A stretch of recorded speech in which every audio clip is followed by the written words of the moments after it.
मुंबईचे ठाकूरदास बुवा आणि त्यांचे कुटुंब राधाबाई स्वामींचे अनन्य भक्त होते. त्यांना एक 7 वर्षाची मुलगी होती आणि एके दिवशी अक्कलकोट येथे आले असता सौ राधाबाईंनी मुलगा व्हावा म्हणून स्वामींना प्रार्थना केली.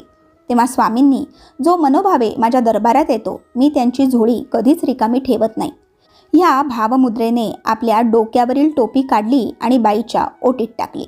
राधाबाईंना खूप आनंद झाला. स्वामींनी आपल्याला प्रसाद दिला, आशीर्वाद दिला आहे असा विश्वास तिच्यात जागृत झाला आणि पुढे 12 महिन्यांनी अनुभव आला.